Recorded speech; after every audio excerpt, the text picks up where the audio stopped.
Hello, everyone. My apologies. I had to finish up recording a show with Lynn Taylor, Common Core Diva. And boy, what a doozy it's going to be when I get it uploaded. It is every time she comes in and talks to me, it's like I pretty much want to crawl under a rock, but it's about the whole push towards assisted suicide and how teaching our kids about mental health and depression and all these things while we have this movement going on in the United States, just as they've already accomplished it in Canada and most of Europe, is very, very dangerous to our children. So reason number 7,012 to homeschool. But that said, I know that homeschooling, I've talked about it before in these webinars. There are days where you're like, okay, it's a bad day today. And I've given you advice on that before. But what we haven't talked about is what feeling overwhelmed when you're homeschooling feels like or looks like, which is different. And it makes it difficult to explain to, let's say, a spouse who works all day and isn't there or doesn't really understand what the spouse who's primarily dealing with the homeschooling does, unless you've got it divided equally, or to friends and extended family. Because what ends up happening is if you want to seek support from your friends and family, or you do have a moment or a mood or something happens, or you don't get something done, or you can't go somewhere because you're too exhausted because you're overwhelmed, it it happens. Somebody's going to come and say, "You sure you want to keep doing this? And is this really the right way?" And that's only more deflating. So I find that if you're able to explain what it is and why it is, people will be more inclined to try to help you or refocus you on why you're doing it and how to get yourself unstuck or you know, underwhelmed. They're not underwhelmed, but properly whelmed, whatever that would be. I've often wondered about that. If you're overwhelmed, is there whelmed? Is there like a level of whelm that you're supposed to have? Anyway, so basically when this can happen is if you have, let's say, kids are sick or you're sick or just stuff is happening. So here are the main components of homeschool overwhelm, and then we'll talk about what we can do about them. The first and biggest one that I see is decision fatigue. When you are trying to do make all the decisions that you need to make to homeschool your children, from choosing curriculum to deciding if it's working, to deciding what lesson to do in a given day or not do, to decide what activities are worth your time, worth your money. When you have multiple kids, what should I do for this one and that one? And how do I get them to agree? How do we fit this into the rhythm of our home life? There's so many decisions that you might have to make on a daily basis that you can get decision fatigue. You can start to feel like you're just done making decisions and you wish somebody else would do it for you, which, by the way, I believe is one of the big draws of schooling. Somebody else is deciding what's right for my kid, where they should be, what they should do, et cetera, and so forth. And now it's all on you. And if you are a really caring, loving parent and, with a little touch of perfectionism, I wouldn't know anything about that. It can be double because you're always wondering, is this really the best way? There's so many choices. What if there's a better one? Should we switch? Should we stick with it? Okay. So you need to come up with a way to make a decision making process and then show yourself some grace for having done it. The thing that I say to myself all the time is nothing is final and nothing is fatal in the homeschooling decision making tree. It just isn't. One of the benefits of homeschooling is that you can adapt and change anytime you want. Now, don't let that overwhelm you like, oh, the endless possibilities. Just remember that the fact that you made this decision today was based on you making rational, using rational thought process, weighing your options, weighing the trade-offs and making a decision. So you did that for reasons, your reasons. And the only reasons that matter are your reasons, your family's. Okay? You have to decide at the outset that that is good enough. The other thing you have to remind yourself is that good enough is good enough. And that kids are extraordinarily resilient. I mean, if kids have been putting up with the nonsense going on in public schools and they haven't all turned into little monsters so far, you got to know that they're pretty tough. That said, obviously, school is a bridge too far for most. So you're already, just by having them home, just by demonstrating I'm willing to do this, you're already doing something good. That was the most important decision that you made. Let that one guide all the others. Meaning, when you're not sure, when you feel like I just can't make another decision, I'm exhausted, and now I have to choose this, and I have to choose that, give yourself a break. You've made the most important decision, which was to homeschool. And if you need a day off from making decisions, don't make any. Lean into it. Don't run away from it. Just say, oh, this is one of those times. I need a rest. I need a break. You might also find yourself a trusted, I hate to use the word ally, but okay, could be your spouse, ought to be your spouse. But if it isn't, like a best homeschooling friend, somebody like that, where you can go and say, all right, you know what? I have to decide which of these extracurriculars to do for my kids, and they conflict because of the time frame. And then there's this, and I don't know which is more important. And I'm just exhausted. I can't do it anymore. And you can go tap that person and say, can you help me out? Not to make the decision, but just maybe like remind me like where the boundaries are on this. I'm just tired. I just can't do it. And that's if you have to do it that day. Like there's a deadline, got to sign up. If you don't. If you don't have to do it, don't. Take a break. Decision fatigue feels like I just don't want to make any more decisions. So don't. There's no deadline unless there's a deadline, and if there is, find a help. Ask for help from somebody you trust and see if they can, guide you or help you make the decision. And some educational challenges, I've tried 3 things. My child is not progressing. They're frustrated. They're not learning the skill. They're not learning this thing, can really take a toll on you because you feel like there aren't any more decisions to be made. It's just not working. That is when I suggest you take a break from that subject, that issue, that problem. Just put it to the side and let you and your child kind of like calm down from it for a while and move on with things that make them more excited and interested, whatever. Get your energy back and their energy back. So you're not just hammering away at this problem and like, what should I do about it? What should I do about it? Point of diminishing returns after a while. So take that off your plate. That's one of the benefits of homeschooling, and let the decision fatigue be your guide as to when you need a rest. But you'll be able to explain to other people, I make 1,000 decisions every day, which, by the way, every mom does and every dad does without homeschooling, now at homeschooling or schooling for that matter. It's just the decision fatigue is different. The fatigue in terms of compliance when you're in schooling is the problem. That's why they don't understand decision fatigue. So to explain, those things that you have other people do for you? Yeah, I do that myself. And it's not that it's hard. It's just that, in terms of like, I don't want to do it. It's hard in terms of it's worth doing. And I do it. And then I get tired and I need a break. And it makes me a little short tempered, and it makes me need people to back off and stop asking me what's for dinner or whatever, because I made enough decisions today. So you can just explain to them that it's something that people who take their kids to school don't deal with, but it's totally worth it.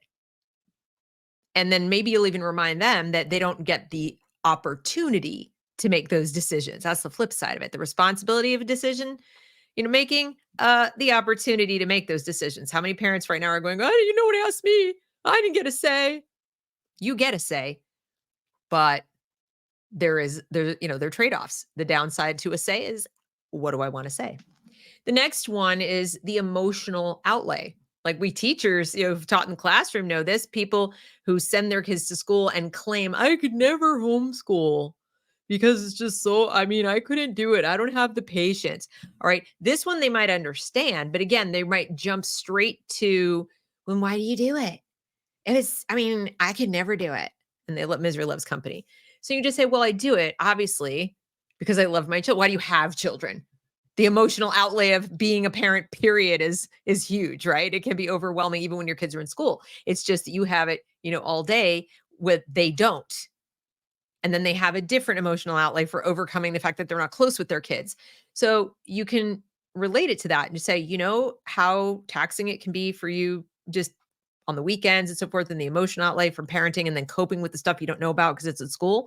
Well, I have emotional outlay too. I'm just doing it all day. So if you catch me at the end of the day and I'm tired, I don't want to go to meet you and have a cup of coffee, or I don't answer your phone call right away, or I don't have it in me to be there for you. It's because I gave it the office. I was there all day emotionally, and now I need a little bit of a rest. But it doesn't mean I don't want to do it. It just means I spent all day in that emotional space, and maybe you didn't. Just saying. So that's something you can talk to people about is, if they start pushing on you to, "What? Well, you're never there. You don't return my phone calls, blah, blah, blah, blah, blah. And, I need you. I I'm gonna check back in with you tomorrow. But today I need a break." And they just don't seem to get it. It can be discouraging, it can be frustrating. You can be easily distracted. That's what it feels like. You're like, what? What? That you're emotionally burnt out. And the other thing I recommend if you feel like emotional burnout is what's coming up is do something that feeds you emotionally. Now that's going to be different for every person. For me, it is a little bit of escapism. So like comedy, old movies and musicals that like kind of make me feel good and like remind me about beauty in the world and happy times and so on. And it just kind of like feeds my soul of, what I'm trying to preserve of, the good things in life. Maybe a little Lord of the Rings or something. Going out in nature. I know it sounds cliche, but yes, it works. You get to that point where you're just like, go for a walk with the kids, or just go outside, touch grass, as they say. But it can just feed your soul. If you're a type of person who likes to meditate, meditate. If you're the type of person who likes to take a hot bath, any kind of self-care that gives you a break or feeds your soul, feeds you emotionally, read poetry, whatever it does that like builds you back up to like really having the resources of this is, I'm doing good for good reasons and I feel good about myself and about the world. Do that. Kind of fill the tank on your own. There's really not an amount of emotional sustenance other people can give to you in this regard that's going to do as much as you can do for yourself. It's just going to depend on what that is for you. Some people tragically turn to like food and substances. I don't recommend that. This isn't about numbing emotions. This is about building up the good ones, the happy ones, the feel good ones. And that's usually done by doing things that make you personally feel happy and like happy to be alive. And then when you appreciate those, you have more to turn around and go, and now I have something to give my kids.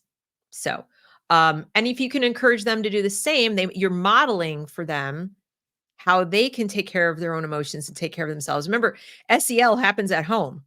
We do a better job of it as parents than they'll ever do in the school, and this is how we do it. We model it. You know what?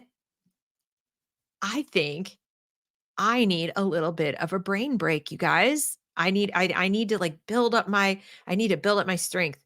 And I'm going to do X. And you go ahead and share that with the kids. What do you like to do to feel better? See what they say.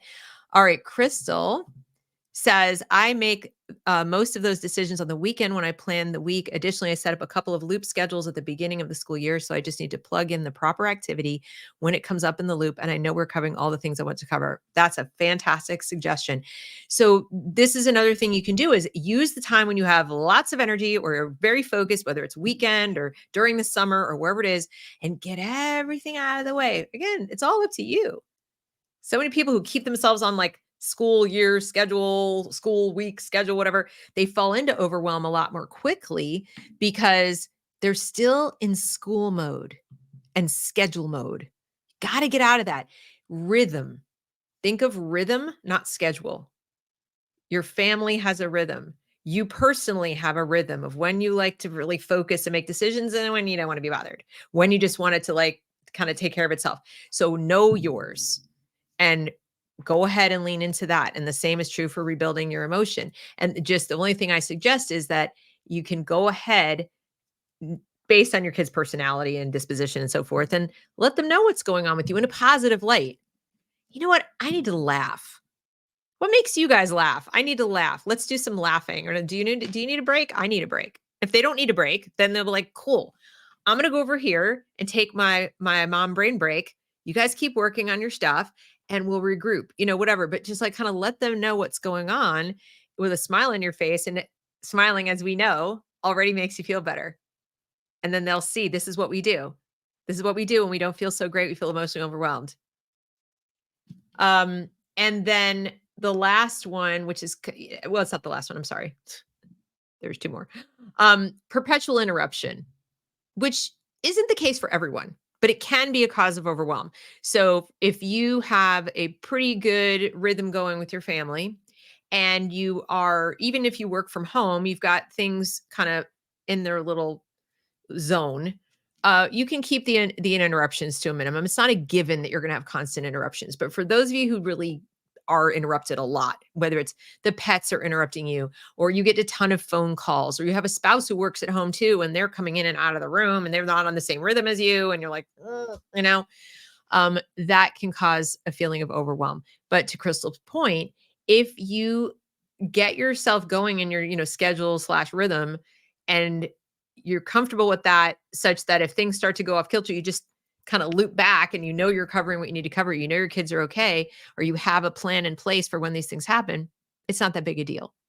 You can also communicate with your loved ones or the people that you speak with that I'm available from this hour to this hour, and then make use of do not disturb, whether it's on your phone or your computer or whatever. If there's a time where you need to not be interrupted while you're homeschooling, make use of these technological tools and tune out the world. If it's your kids themselves who are interrupting you while you're trying to do something else because they're doing homeschooling, like I need help and da da da.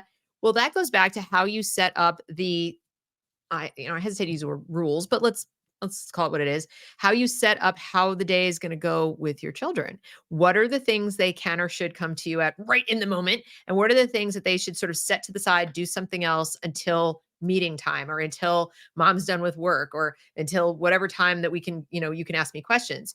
And you have to plan your lessons or schedule or curriculum around that. Like, can I choose something that allows, that needs a lot of my input? Or can I not handle interruptions? Because I got to be busy over here on my computer working. Okay, I need more self-serve stuff for the hours of X and X. So you think through these things at the outset or in the summer on the weekends, and then you'll have fewer interruptions. These are various strategies, but you can explain it to the people around you. Say, I think I need to revisit this rhythm that we've got going on and come up with some strategies to minimize interruptions. Can you help me with that? Because that's going to help me feel less overwhelmed. But once you know what it is that's going on, you can address it. Then there's that sense of being on duty 24/7 without a break, which is what parents go through in general when they have small, like babies, let's say. And for homeschoolers, that can go on, especially with the younger kids, uh, ongoing, like forever. But everything I've just told you about strategies apply to this too. You're only as on duty as you want to be. Yes, even with elementary school kids. I tell the story all the time about how I made boxes for my kids with the little assignments that, just like Crystal, I set up on the weekend, and they went in a certain order and so on. And they could choose anything they wanted as long as it was in that box, and they could come and talk to me between the hours of X and X. And I was right in the next room. So if you're bleeding or something terrible, there I am. But in the meantime, there's always something for you to do if you don't understand the other thing, and you need to wait until 2 o'clock or whatever to get mom's help. So, you know, that cut down on the on duty thing. It also gave my kids a tremendous sense of personal responsibility and power, which, that personal power of I'm in charge. So while they weren't self-directing in the unschooling sense of like, what do I want to learn today? I'm just going to go randomly do stuff. They had lessons, they had folders, they had things I wanted them to read, they had things that they could do, but they also had 4 or 5 activities they could do when they finished, if they finished before I was free. That they could do to kind of give themselves a brain break because they were confused about something and going to come back to it. There were sort of approved layers of activities, and I just wasn't interrupted. And they felt very like empowered. And now I'm going to go back to my math. I actually had my kids say that to me a few times, like, my brain needed a rest. I was so confused, mom. My brain needed a rest. So I drew some pictures. Here are my pictures. And then I went back to my math. Will all kids do that? No, not necessarily, but they can. And it makes them feel very good about themselves. And then the next one is the long game. When you start to feel overwhelmed, sometimes thinking about the long game helps you. Sometimes it hurts you. So in other words, there'll be those days where you're like, college or not college, what are we doing here? Am I doing enough that they'll get into college? Am I doing too much considering they might never want to go to college? Do they really need this? Do they really need that? And you can be like, back to the original suggestion. Your children, when they get to that age, and it's really not before, later in high school, honestly, I would say sophomore year at the earliest, where they're going to start having stronger opinions on, do I want to go to college? Do I not want to go to college? Or even have I even really thought about it? And if you're not pushing them to go to college, which I hope that you're not, um, then the long game is going to be what it's going to be. So if you have young children, don't even let this stress you out because you before high school, anything can be remediated. Like you don't have to do any foreign language at all. You don't have to do any of this stuff. Do what you think is necessary for them to learn to get to the next level of learning. The only time the whole am I doing enough to go to college, long game, career, all these other, are they going to be prepared for the outside world? That you should really be thinking about that enough to have it potentially overwhelm you is when your child is old enough to talk to them about it too. Shouldn't come up before then. It really shouldn't. Whenever I have elementary school parents or even middle school parents come to me and say, "Yes, but what about college?" I'm like, "They're in 6th grade. Why are you worried about that?" But I want to make sure they know enough. Like, there's time. Don't worry about it. Just the colleges aren't even going to care what they did in middle school. So unless you're telling me that you have a middle school student who doesn't know their ABCs and can't do multiplication, in which case, I suppose you might want to remediate that before you get to high school because then they might be held back and not be able to go to college. Uh, you're good. Don't worry about it. Even if they spent all 3 years of middle school reading literature and doing nothing else, they'd be okay. Everything's a repeat anyway. Have you noticed that in public school or even school? They just kind of repeat it. And it used to be they repeated it a little more depth and the harder reading and stuff like that, but it was the same science and the same math, just higher level. And except when you get past algebra, geometry, pre-calc, calc, except when you get past, biology, now you have a harder biology, physics, things like that. But at the basic level, the middle school basics are the same as freshman year in high school, pretty much. So you could spend all 3 of those years with your kid just reading and practicing math problems or playing math games, or just spend all 3 years learning a foreign language. If you wanted to, you could. It would be fine. They would not be ruled out of going to college. In fact, it might even help them. My kid speaks fluent Mandarin. I mean, why not? So don't let the long game get in the way when, in fact, your opportunity to give your kid more options in terms of the long game is greater with homeschooling. So, like, just rest easy in that and don't let it overwhelm you. Um, and if you then the real last one is guilt, self-doubt, and the idea that you're carrying this whole burden of your child's education, like they're going to blame you, or if you do it wrong, their whole life is ruined. uh yeah, it's kind of goes hand in hand with the long game, but just don't do this. I mean, I hate to sound glib, but this is true of all parenting decisions.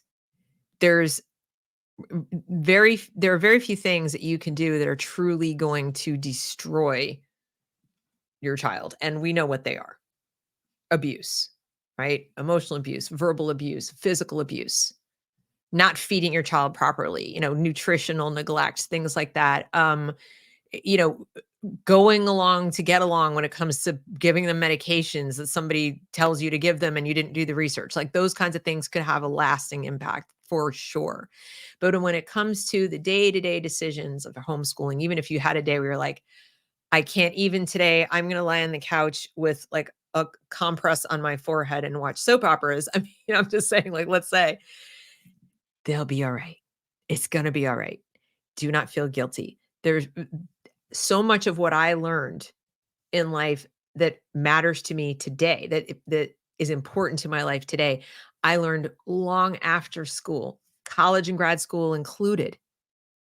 So I look back on the decisions that, my very imperfect dad made. Forget my mom, she was literally abusive, but just my dad who did his best, thought he was sending me to good schools, then kind of was. And then there's not a single solitary decision that he made about my education that if he'd made a different one, I feel like it would have made some huge difference. I really don't think so. I think he did the best he could.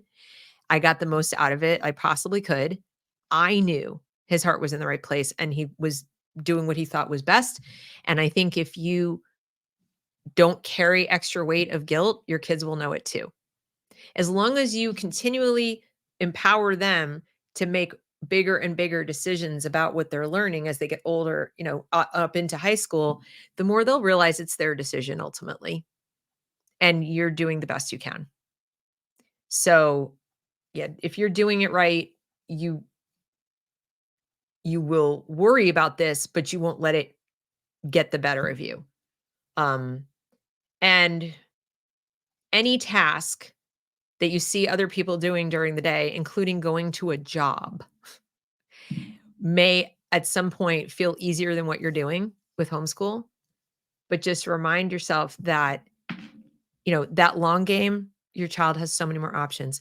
What if I'm not doing something right by them in terms of, guilt, self-doubt? What if I'm not smart enough? What if I wasn't the right person?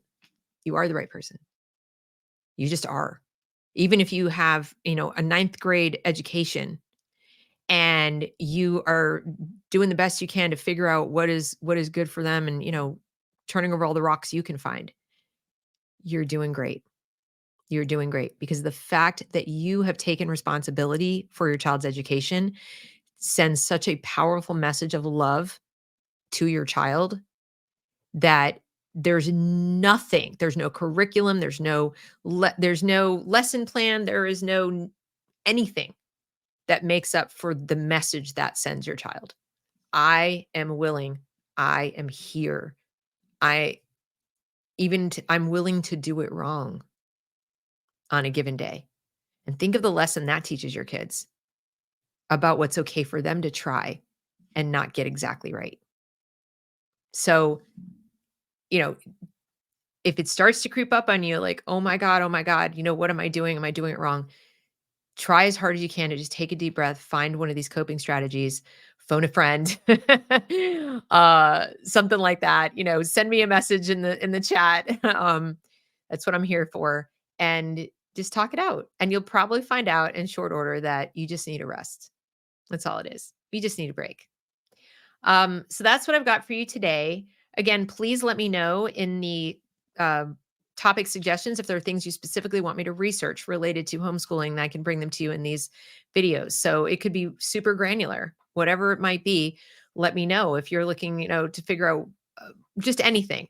Let me be a little bit of a coping mechanism for you to prevent that overwhelm. For example, if you're trying to decide what's the best standardized test I should give my kids to meet state requirements, I can help. Doesn't mean I'll pick it for you, but I mean, let me do some legwork and I'll bring you a survey of the different tests. What if you're saying, I need to figure out if it's to my advantage to let them do dual enrollment or not? What is best for my kid? What about in my state? I don't know. Ask me and I'll go try to figure it out for you. And you can then take the information and make whatever decision you want to make. But that's what I'm here for. So yeah, use the features. And that's about it. Tonight's show on Dissident Dispatch is going to be a look at one specific district in New Jersey. We're going to go through um, a variety of resources to see how they're implementing the 2030 agenda in the classroom. And I think homeschoolers should tune in because this will help you on any of those days where you feel overwhelmed. Like, well, at least my kid's not in there. And I know it's sort of not that much of a relief because your child still does have to live in a world where there are kids who are there, but you'll feel that much more confident that you are doing the best thing you could possibly do. And if more parents did what you were doing, then your kid would have more, friends and outlets and so forth who are not stunted in their growth and probably heading towards mental illness, tragically. Yeah. So we'll take a look at that tonight. I am on it in about 15 minutes with Carrie Smith on her channel. So if you're interested in checking that out, I'll be talking some more about surveillance. And until Friday, I bid you adieu. Have a great rest of your day. Bye, guys.